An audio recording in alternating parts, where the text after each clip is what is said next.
नमस्कार, विकास समाचारमध्ये आपले स्वागत। पलंगावर झोपलेल्या मुलाच्या पॅन्टमध्ये घुसला कोब्रा, प्रायव्हेट पार्टवर केला दंश। सध्या पावसाळ्याच्या ऋतूत साप चावण्याच्या अनेक घटना समोर येत असतात, त्यामुळे नागरिकांमध्ये भीतीचे वातावरण असते।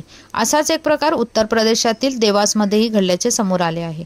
तेथे एक लहान मुलगा घरात पलंगावर झोपलेला असताना अचानक एक कोब्रा आला आणि त्याच्या पॅन्टमध्ये शिरला। त्या सापाने त्याच्या प्रायव्हेट पार्टवर दंश केल्याने तो मुलगा कळवळला। मुलाला साप चावल्याचे समजताच घरात एकच गोंधळ उडाला। कुटुंबियांनी त्याला तातडीने जिल्हा रुग्णालयात दाखल केले, पण तोपर्यंत खूप उशीर झाले होते। डॉक्टरांनी त्या मुलाला मृत घोषित केले। मुलाच्या अकस्मात मृत्यूचे सर्वांनाच मोठा धक्का बसला असून घरात शोकाकुल वातावरण आहे। ही दुर्दैवी घटना कणकुंड खाटांबा परिसरात घडली। मिळालेल्या माहितीनुसार मृत मुलाचे नाव चंदन मालवीय असून तो 15 वर्षाचा आहे। बुधवारी रात्री जेवण करून चंदन आपल्या खोलीत झोपायला गेला, पण थोड्या वेळाने त्याच्या सोबत काय घडणार आहे याची कोणालाही कल्पनाच नव्हती। रात्री उशिरा अचानक चंदनने आरडाओरडा सुरू केला। आपल्या पॅन्टमध्ये साप घुसल्याचे त्याने सांगितले। चंदनचा आरडाओरडा ऐकून त्याचे काका धावत त्याच्याकडे आले। काकांनी त्याला मदत करत पॅन्टमधून साप काढला आणि त्याला मारून टाकले। त्यानंतर चंदनला तातडीने रुग्णालयात नेण्यात आले, मात्र तोपर्यंत सापाचे विष शरीरात पसरले होते, त्यामुळे चंदनचा आधीच मृत्यू झाला होता। पोलिसांनी मृतदेहाचे पोस्टमॉर्टम करून तो कुटुंबियांच्या ताब्यात दिला,